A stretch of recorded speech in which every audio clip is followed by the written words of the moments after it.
Good morning students. Online classes में आपका फिर से स्वागत है।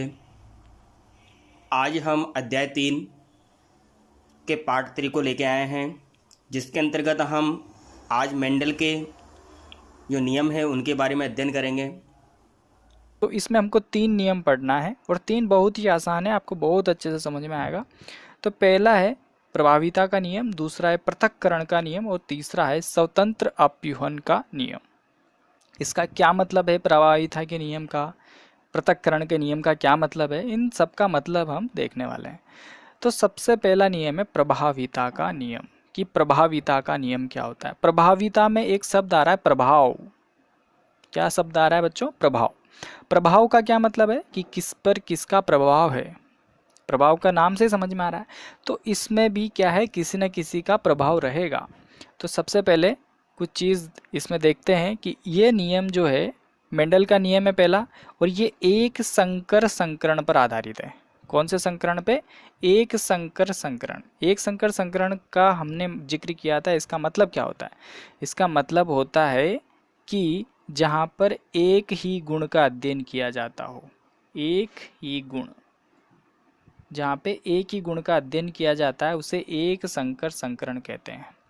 और जहाँ पे दो गुणों का अध्ययन किया जाएगा तो वहाँ पे द्विसंकर संकरण हो जाएगा, और दो से ज़्यादा बहुसंकर संकरण हो जाएगा। तो इस तरह से एक संकर संकरण का मतलब, जैसे हमने मटर के पौधों की हम बात करेंगे तो उसमें हम मान लो हमने उनके फूल के बारे में बात की। ओनली किसके बारे में बात की? उनके फूल के बारे में।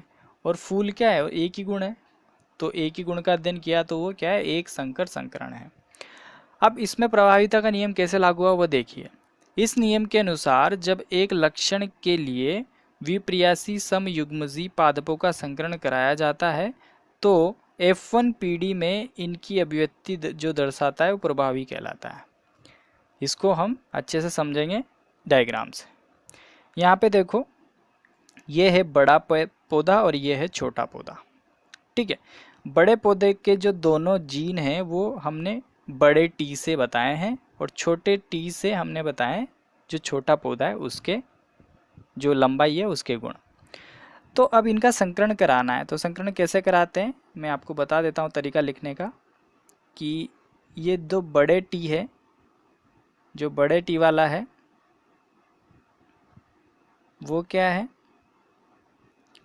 ये तो बड़े वाले हैं, ये छोटे वाले हैं। ठीक है। अब बड़े वाले और छोटे वाले को समझते हैं। ये बड़े वाला पौधा छोटे वाले से किया तो एक बड़ा और एक छोटा जीन आ गया।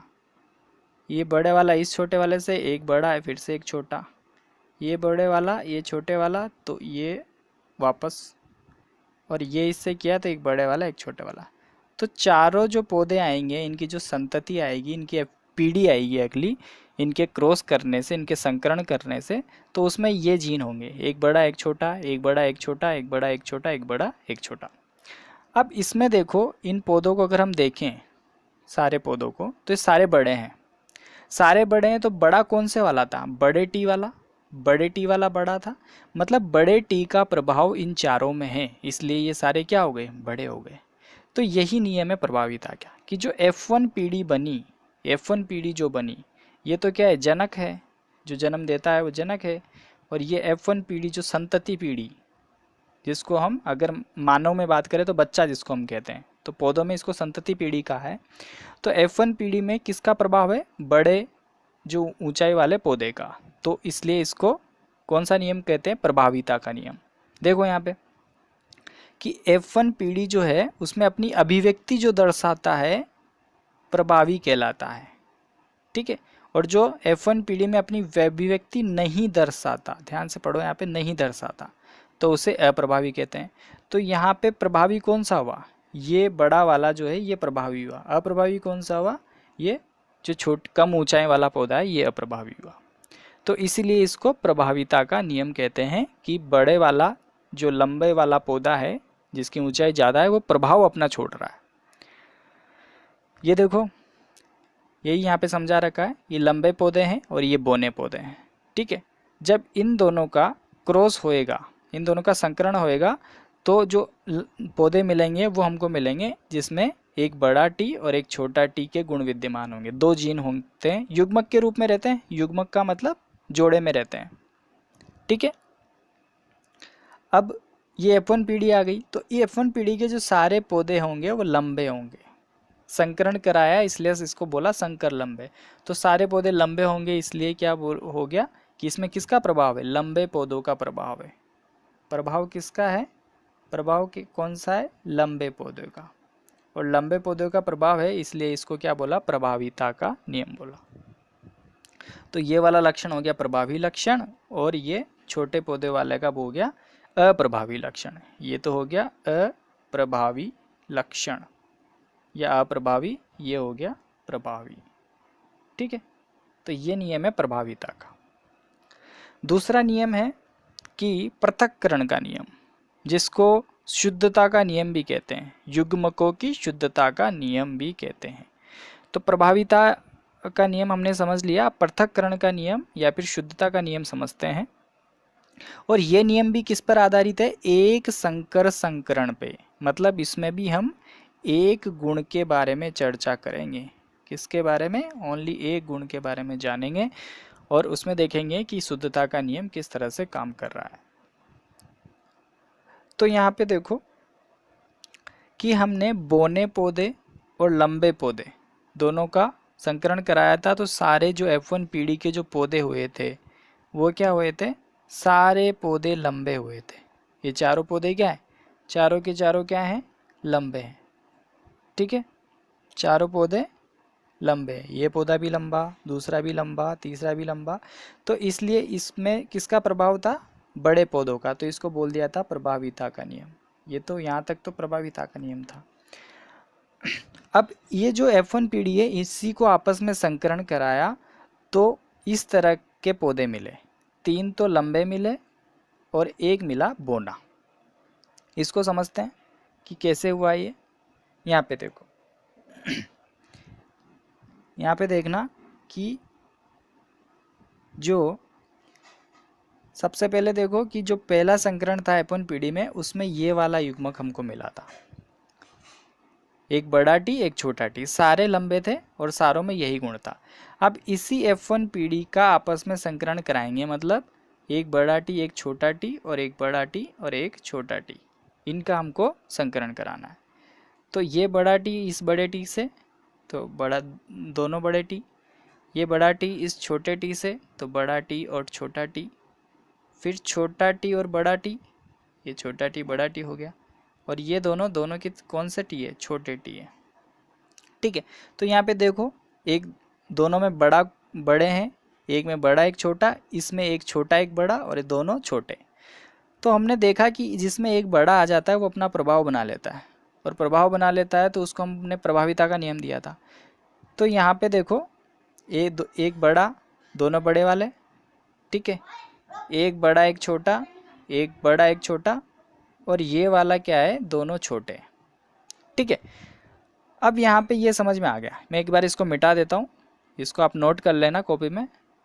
ठीक है, वीडियो पॉज करके नोट कर लेना, लिख लेना कॉपी में। इसको मैं मिटा रहा हूँ एक बार ना। अब यहाँ पे समझो, संकरण कराना समझ में आ गया।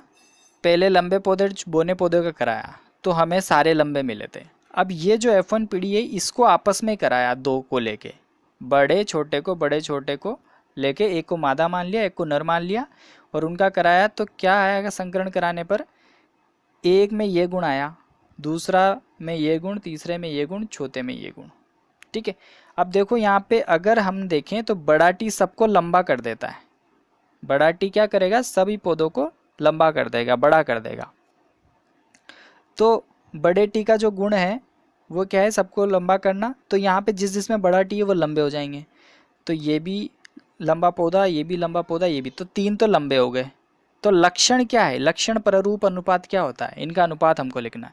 तो लक्षण पररूप अनुपात क्या है? 3 तो हो गए लंबे, और एक जो बचा अंत का वो है बोना। वो क्या है? वो है बोना, ये है बोना। तो लक्षण पररूप अनुपात क्या हो गया? लक्षण पररूप अनुपात हो गया 3:1। 3:1, ये हो गया लक्षण पररूप अनुपात।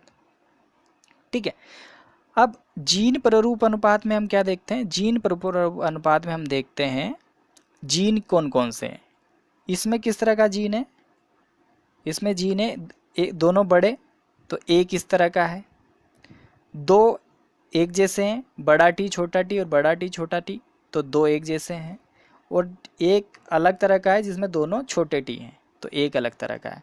तो 1:2:1 और 1, ये आ गए इसके जीन प्ररूप। मतलब जो एक जैसे हैं उनकी संख्या कर लो, जो अलग अलग है उनकी संख्या कर लो और सबका अनुपात लिख दो। तो ये हो गया इसका जीन प्ररूप अनुपात। तो प्रश्न ऐसे आता है इसमें कि या तो अगर व्याख्यात्मक प्रश्न आया तो क्या कहेगा कि जो स्वतंत्र जो पृथक्करण का नियम है उसको समझाओ या शुद्धता का नियम है उसको समझाओ। तो ये पूरा हमको बताना है। अगर पूछता है एक आध नंबर या 2 नंबर में आता है कि लक्षण प्ररूप अनुपात कितना होता है, तो हमको ध्यान रखना है कि लक्षण प्ररूप अनुपात होता है 3:1 और जीन प्ररूप अनुपात होता है 1:2:1। अच्छा, ये नियम जो था ये था पृथक्करण का नियम या शुद्धता का नियम। इसको शुद्धता का नियम क्यों कहते हैं? इसलिए कहते हैं क्योंकि यहाँ पे देखो कि जो ये दोनों युग्मक है ये एक दूसरे से अलग हो जाते हैं, और अलग होने को क्या बोलते हैं? पृथक होना। और अलग होके नए युग्मक बनाते हैं, तो इसीलिए इसको पृथक्करण का नियम कहते हैं या फिर शुद्धता का नियम कहते हैं। शुद्धता का नियम इसलिए कहते हैं क्योंकि अलग अलग हो जाते हैं तो अपनी शुद्धता ये बरकरार रखते हैं, जिस जो इनका गुण है वो दिखाते हैं, इसलिए ये पृथक्करण और शुद्धता का नियम है।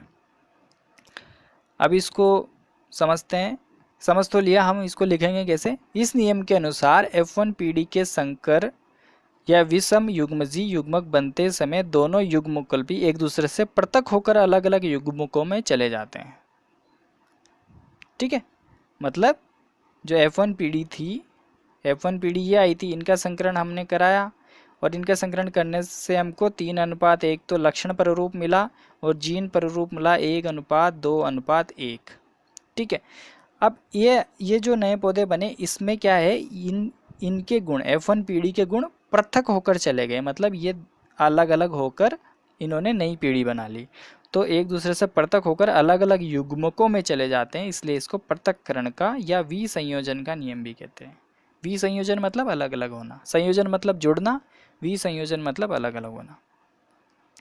ठीक है, अब प्रत्येक युग्मक में एक लक्षण के लिए एक ही युगलपी होता है। एक लक्षण एक युग्म विकल्पी दिखाता है, जैसे बड़ा टी बड़े को बताता है, छोटा टी छोटे को बताता है, तो इसलिए इसे युग्मकों की शुद्धता का नियम भी कहते हैं। तो ये मतलब था इसको। अच्छा, यहाँ पे एक मैं आपको बात बता दूँ कि जो ये चीज़ें लिखी होती है ना किताब में, इसको हमको नहीं लिखना होता है। हमको क्या लिखना होता है? जो हमको पता है। जैसे हमने यहाँ पे समझ लिया ये पूरा चित्र हमको समझ लिया, तो चित्र समझ लिया तो इसके हिसाब से अपनी भाषा में लिखना है। अपनी भाषा में हम लिखेंगे तो भी पूरे ही नंबर मिलेंगे कि हमने संकरण कराया तो ये पौधा प्राप्त हुआ और इस तरह की पीढ़ी प्राप्त हुई, इसमें ये गुण हैं। तो इस तरह से हम लिख सकते हैं हमारी भाषा में, और उसमें जो चेक करता है वो ज़्यादा खुश होता है कि बच्चे को इसकी नॉलेज है। अब यहाँ पे एक और चीज़ समझो इसमें कि यहाँ पे जो है ये पीढ़ी थी और ये F1 पीढ़ी है। ठीक है, तो इस लंबे और बौने पौधे का हमने संकरण कराया तो F1 पीढ़ी हमको मिली।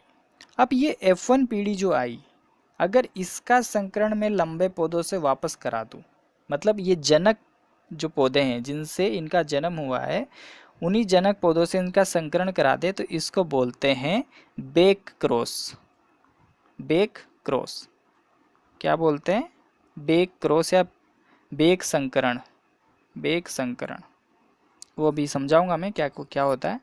पहले ये ध्यान रखो कि अगर इन्हीं का जो संतति पीढ़ी है, जो पीढ़ी बनी F1 पीढ़ी, उसी का जनक के साथ संकरण कराते हैं तो उसे बैक संकरण कहते हैं। वो बैक संकरण 2 तरह का होता है। एक बार इसको मिटा देता हूँ मैं। बैक संकरण 2 तरह का होता है। कैसा? या तो ये जो F1 पीढ़ी है ये इस लंबे पौधों से संकरण करें, या फिर ये बौने पौधों से संकरण करें। जब ये लंबे पौधों से संकरण करेगी तो इसको बोलते हैं बाह्य संकरण। बाह्य संकरण। और जब ये बोने पौधे से अगर संकरण करती है तो इसको हम बोलते हैं परीक्षण संकरण। परीक्षण संकरण याद रखना। तो बाह्य संकरण और परीक्षण संकरण हमने कहा, ठीक है। अब इसको समझते हैं। तो इसको हमने क्या नाम दिया, बेक संकरण, या फिर हिंदी में अगर इसको बोले तो संकर पूर्वज संकरण कहते हैं। तो संकर पूर्वज संकरण को हमने दो भागों में बांटा है, एक तो बाह्य संकरण और दूसरा परीक्षण संकरण।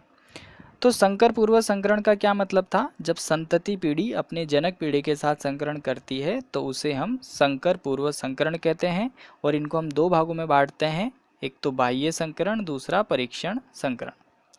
ठीक है, यहाँ तक सब बातें क्लियर है। अब बाह्य संकरण को समझो कि जो F1 पीढ़ी थी उसका हमने संकरण कराया था लंबे या प्रभावी जनक से। प्रभावी जो जनक था, और अप्रभावी से करेंगे तो वो होगा परीक्षण संकरण। ठीक है, अब संकरण करना हमने सीख लिया, तो पहले बाह्य संकरण की बात करते हैं। बाह्य संकरण में देखो, एक ये तो F1 पीढ़ी है और ये जनक है जिसके दोनों जो जीन है, दोनों युग्मक है, वो बड़े टी है या फिर सम युग्मक है। सम यानी समान, दोनों समान है, इसलिए सम युग्मजी भी इसको कहते हैं। अब इनका संकरण कराया तो ये बड़ा टी और ये बड़ा टी, तो ये बड़ा टी, ये बड़ा टी। इस बड़े टी ने इससे किया तो ये दोनों भी बड़े। ये छोटा टी और ये बड़ा टी, तो ये छोटा हो गया और ये बड़ा। ये छोटा, ये बड़ा, तो ये छोटा और ये बड़ा। तो यहाँ पे अगर इन चारों को देखोगे तो इसका मतलब क्या है, बड़ा टी आ रहा है और यहाँ दोनों से एक बड़ा टी और एक छोटा टी आ रहा है। ठीक है, तो यही यहाँ पे लिख दिया इन्होंने। यहाँ पे देखो, इन्होंने यही लिखा है कि दोनों बड़े हैं और एक में एक बड़ा है एक छोटा है।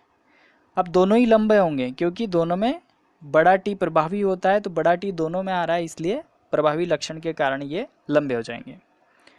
तो इसको आप कॉपी में उतार लेना, मैं इसको मिटा रहा हूँ। तो हमें क्या प्राप्त हुआ यहाँ से कि दोनों जो पौधे हैं ये लंबे हुए। तो लक्षण प्ररूप क्या हो गया, लक्षण प्ररूप हो गया कि 100% पौधे लंबे, सारे पौधे क्या हैं, लंबे हैं। और जीन प्ररूप हो गया कि 1:1, मतलब इनका जीन में अलग है और इनका जीन अलग है, तो दोनों का 1:1 हो गया। ये तो समयुग्मजी है। समयुग्मजी का क्या मतलब है कि दोनों जो युग्म है वो समान है। विषम युग्मजी, जो दोनों जीन के युग्म है वो अलग अलग है। अलग अलग कैसे हैं, एक बड़ा है और एक छोटा है, और इसमें दोनों समान है मतलब दोनों बड़े हैं। तो ये हो गया बाह्य संकरण। अब बाह्य संकरण के बाद परीक्षण संकरण को समझो। परीक्षण संकरण भी क्या है कि यहाँ पे हमने जो है बाह्य संकरण में प्रभावी जनक के साथ संकरण कराया था, पर परीक्षण संकरण में हम अप्रभावी जनक के साथ संकरण कराएंगे। और अप्रभावी जनक कौन सा था, जो बोने पौधे थे। तो लंबे पौधों का बोने पौधों के साथ यहाँ पे संकरण कराना है। अब यहाँ पे देखो, मैं फिर से बता देता हूँ, ये तो होगी F1 पीढ़ी और ये है बोने पौधे। तो बड़ा टी छोटा टी, यहाँ पे बड़ा टी फिर छोटा टी। अब ये दोनों क्या आएंगे, छोटे टी दोनों, और यहाँ से भी अगर इन दोनों का होगा तो दोनों कितना आएंगे, छोटा टी। तो दो तो छोटे टी और दो, एक बड़े टी और छोटा टी। तो ये तो बड़ा टी छोटा टी दे रहा है और दूसरा वाला दोनों छोटे टी दे रहा है। तो इस तरह से संकरण है। अब इनका जो इसको मैं मिटा रहा हूँ और ये समझना आप इससे, एक तो बड़ा टी छोटा टी आया और एक दोनों छोटे टी आए थे। तो यहाँ पे देखो, ये तो हो जाएंगे लंबे और ये हो जाएंगे बोने। तो जो 50% पौधे हैं, जो आधे पौधे हैं, 50% का मतलब आधे पौधे लंबे हो गए और आधे पौधे क्या हो गए, बोने। और जीन परिरूप अनुपात, दोनों के जीन अलग अलग हैं, तो 1:1। ठीक है, 50% विषम युग्मजी और 50% सम युग्मजी। ठीक है, तो इस तरह से परीक्षण संकरण को भी हम बता सकते हैं। अगली बात करते हैं स्वतंत्र अप्यूहन का नियम। स्वतंत्र अपीयन का नियम। अब तक जो हमने दो नियम पढ़े वो दोनों एक संकर संकरण पे आधारित थे, पर ये जो नियम है तीसरा वाला ये द्विसंकर संकरण पे आधारित है। द्विसंकर मतलब यहाँ पे दो गुणों का अध्ययन किया, दो गुणों का एक साथ अध्ययन किया, तो जो हमें पता चला पौधों के बारे में उसे हम द्विसंकर संकरण कहेंगे। ठीक है, तो इसमें क्या होगा वो समझते हैं कि इस नियम के अनुसार यदि दो या दो से अधिक विपर्यासी लक्षण युक्त पादपों का संकरण कराया जाता है तो एक लक्षण की वंशागति का दूसरे लक्षण की वंशागति पर कोई प्रभाव नहीं पड़ता। ये सबसे महत्वपूर्ण लाइन है इसकी, कि हमने दो या दो से अधिक विपर्यासी लक्षणों का अध्ययन किया और जो नई पीढ़ी आई उसमें एक लक्षण का दूसरे लक्षण पर कोई प्रभाव नहीं पड़ रहा है। मतलब क्या है, प्रत्येक लक्षण के युग्म विकल्पी केवल पृथक ही नहीं होते, पृथक्करण का नियम तो हमने देख लिया, केवल पृथक ही नहीं होते अपितु विभिन्न लक्षणों के युग्म विकल्पी एक दूसरे के प्रति स्वतंत्र रूप से व्यवहार करते हैं। मतलब एक दूसरे पर प्रभाव नहीं डालते, वो स्वतंत्र रूप से व्यवहार करते हैं, इसलिए इसे स्वतंत्र अपव्यूहन का नियम कहा जाता है। समझ में आया कि दो या दो से अधिक अगर विपर्यासी लक्षणों का हम अध्ययन करेंगे तो हम पाएंगे कि एक दूसरे के जो गुण हैं वो एक दूसरे पर के ऊपर प्रभाव नहीं डाल रहे हैं, प्रभाव नहीं डालते हैं और स्वतंत्र रूप से व्यवहार करते हैं, इसलिए स्वतंत्र अपव्यूहन का नियम इसे कहा जाता है। अब इसको हम समझते हैं, तो इसको समझते हैं तो यहाँ पे हम द्विसंकर संकरण कराएंगे। द्विसंकर संकरण का क्या मतलब है, जहाँ पे हम दो गुणों का अध्ययन करते हैं। तो यहाँ पे दो गुण हैं, पहला गुण है रंग और दूसरा गुण है आकार। ठीक है, तो रंग यहाँ पे हमने दो रंग लिए, एक तो पीला रंग और एक हरा रंग। ठीक है, और जो आकार है वो दो आकार लेंगे, एक गोलाकार और एक झुर्रीदार। तो दो तरह के हम यहाँ पे आकार लेंगे और पीले रंग को हम दिखाएंगे बड़े वाई से और हरे रंग को हम दिखाएंगे छोटे वाई से। उसी तरह गोलाकार को हम बड़े आर से और झुर्रीदार को छोटे आर से। अगर इसको हम अच्छे से लिखें तो वाई वाई को हम साथ में लिख देते हैं, बड़ा वाई छोटा वाई, और ये बड़ा आर और छोटा आर दोनों को साथ में लिख देते हैं। तो यही गुण है, बड़ा वाई छोटा वाई बड़ा आर छोटा आर। यही समझ में आ गया इतना, तो अब आगे हम पूरा इसको संकरण करा सकते हैं।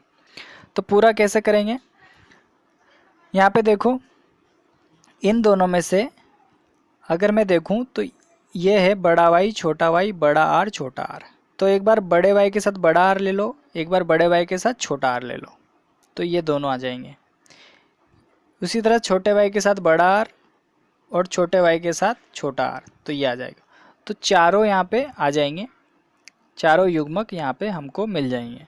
अब इन चारों युग्मकों को हमें जो संकरण कराना है वो कराएंगे हम बॉक्स या फिर टेबल मेथड से।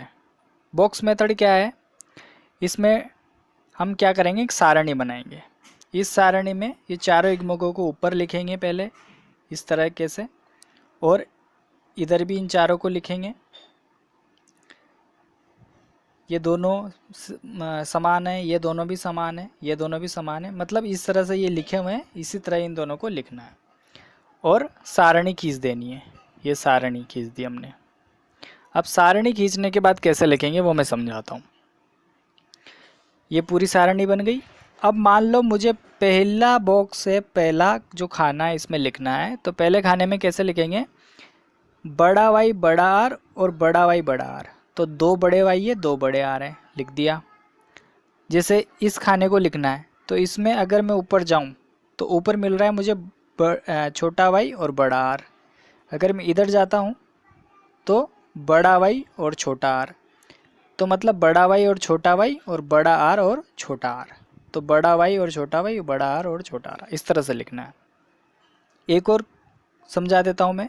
मान लो मुझे ये लिखना है, तो इसमें देखो कि एक तरफ तो क्या है, अगर ऊपर जाता हूँ तो बड़ा वाई छोटा आर है, तो बड़ा वाई छोटा आर। ठीक है, इधर जाता हूँ तो क्या है, छोटा वाई और बड़ा आर। तो मतलब बड़ा वाई छोटा वाई और बड़ा आर और छोटा आर। तो बड़ा वाई छोटा वाई और बड़ा आर और छोटा आर, इस तरह से इसको लिखना है। तो ये सारे जो खाने या भर लेना। अब इसको भरने के बाद क्या होता है वो समझते हैं। तो जहाँ पे बड़ा वाई होगा वो जो उसका जो रंग होगा वो होगा पीला। जहाँ पे भी बड़ा वाई हो वहाँ पे रंग क्या होगा, पीला। और जहाँ पे भी बड़ा आर हो वहाँ पे जो आकार होगा वो होगा गोलाकार। बस ये चीज़ ध्यान रखनी है, क्योंकि प्रभाविता का नियम में हमने देखा है कि था कि जो लक्षण प्रभावी हो जाता है, एक लक्षण क्या होता है, प्रभावी हो जाता है। तो यहाँ पे प्रभावी लक्षण है पीला और गोलाकार। तो जहाँ पे भी बड़ा वाई बड़ा आर है वहाँ पीला और गोलाकार होगा। तो ये देखो पीला और गोलाकार, दूसरे खाने में भी पीला गोलाकार, क्योंकि बड़ा वाई बड़ा आर दोनों जगह है। बीड़ा वाई बड़ा आर यहाँ पे भी है, यहाँ पे नहीं है। देखो यहाँ पे नहीं है तो यहाँ पे क्या होगा, बड़ा वाई है इसलिए पीला तो हो गया, पर छोटा आर है इसलिए झुर्रीदार हो जाएगा, क्योंकि छोटा आर किसको बता रहा था, झुर्रीदार को बता रहा था। तो यहाँ पे जितने भी पौधे हैं इनको अगर हम ध्यान से देखेंगे तो पीला और गोलाकार कितना आ रहा है, 1 2 3 4 5 6 7 8 9। तो ये तो हो गए 9। उसी तरह पीला और झुर्रीदार 1 2 3, बस 3 ही है, तो 9 अनुपात हो गया 3। आगे हरा और गोलाकार 1 2 3, ये भी है 3। और अंत में 1 बचता है हरा और झुर्रीदार, ये है 1। तो ये लक्षण प्ररूप अनुपात आ गया। इसके लक्षण हमने देख लिए, पीले और गोलाकार हैं 9, फिर पीला और झुर्रीदार है 3, फिर हरा और गोलाकार है 3, और फिर हरा और झुर्रीदार है 1। तो ये लक्षण प्ररूप अनुपात हम इसका लिख सकते हैं। तो यहाँ पे वही बताया गया है कि लक्षण प्ररूप अनुपात कैसे लिखेंगे, इनको गिन लेंगे। जो पीले और गोलाकार है इनको गिन लो। मैंने बता दिया पीला और गोलाकार किस में देखना है, जहाँ पे बड़ा वाई और बड़ा आर आ जाए मतलब वहाँ पे पीला और गोलाकार होना ही तय है। ठीक है, तो इनको हम गिन लेंगे, कितना हो जाता है, पूरा 9 हो जाएगा ये। और बाकी को भी गिन लेंगे, हरा और गोलाकार, पीला झुर्रीदार और हरा और झुर्रीदार। अगला देखते हैं जीन प्ररूप अनुपात। जीन प्ररूप में हम क्या देखते हैं, जो जीन है इसके अंदर उनको देखते हैं। जो समान तरह के हैं उनको उनकी संख्या के अनुसार लिखा जाता है। तो बड़े वाई और बड़ा आर वाले दोनों हैं 1, तो इसका अनुपात हो गया 1। बड़ा वाई छोटा वाई बड़ा आर और बड़ा आर, तो ये कितने हैं, एक तो ये रहा बड़ा वाई छोटा वाई और बड़ा आर एक ये रहा, तो ऐसे कितने हो गए 2। उसी तरह 2 बड़े वाई 1 बड़ा आर छोटा आर, तो ऐसे भी कितने हो जाएंगे 2। एक देखो यहाँ पे, एक यहाँ रहा, 2 हो गए। अगला देखो बड़ा वाई छोटा वाई बड़ा आर छोटा आर, ऐसे कितने हैं, ऐसे है 4, 1 2 3 4। ठीक है, इस तरह से हम इसके सारे को अनुपात लिख सकते हैं। सबके जीनों को गिन लेना, जो समान है उनकी संख्या यहाँ पे लिखनी है। तो जीन प्ररूप अनुपात आ जाएगा 1:2:4:1:2:1:2:1:1। तो इस तरह से हम इनके जीन प्ररूप अनुपात को भी लिख सकते हैं। तो यहाँ पे तीनों जो नियम थे उनका हमने अध्ययन किया। पहला था प्रभाविता का नियम, प्रभाविता वाला नियम था। दूसरा जो नियम था वो कौन सा था, पृथक्करण का नियम, पृथक्करण का नियम। और तीसरा जो नियम है वो स्वतंत्र अपव्यूहन का नियम। ठीक है, प्रभाविता के नियम में हमने प्रभाव देखा था, जिसका प्रभाव F1 पीढ़ी में आता है। पृथक्करण के नियम में जहाँ पे जो युग्मक है वो पृथक हो जाते हैं, अलग अलग हो जाते हैं, शुद्ध रूप में व्यवहार करते हैं। और स्वतंत्र अपव्यूहन के नियम में पृथक होने के साथ साथ वो एक दूसरे पर कोई भी प्रभाव नहीं डालते हैं, तथा उसके साथ साथ क्या करते हैं, स्वतंत्र रूप से व्यवहार करते हैं, इसलिए स्वतंत्र अपव्यूहन का नियम इसे कहा गया है। प्रभाविता का नियम किस पे आधारित है, एक संकर संकरण पे। पृथक्करण का नियम भी एक संकर संकरण पे। और जो स्वतंत्र अपव्यूहन का नियम है वो द्विसंकर संकरण पे आधारित है, क्योंकि यहाँ पे हम 2 विपर्यासी लक्षणों का अध्ययन करते हैं। कौन कौन सा, रंग और आकार का, रंग और आकार का। समझ में आता है। तो समझ में आता है तो वीडियो को लाइक ज़रूर करें और अपने दोस्तों को और जो भी राजस्थान माध्यमिक शिक्षा बोर्ड के विद्यार्थी हैं सबको शेयर करें ताकि इसका लाभ सबको मिल सके, क्योंकि यहाँ पे पूरा विज्ञान फ्री में और अच्छे से समझाया जा रहा है। और आपको कोई भी दिक्कत होती है तो आप मुझे कमेंट में लिख सकते हैं कि भाई ये प्रश्न कैसे होगा, ये सर कैसे कैसे करें, तो मैं आपको सारी चीज़ें बताऊँगा।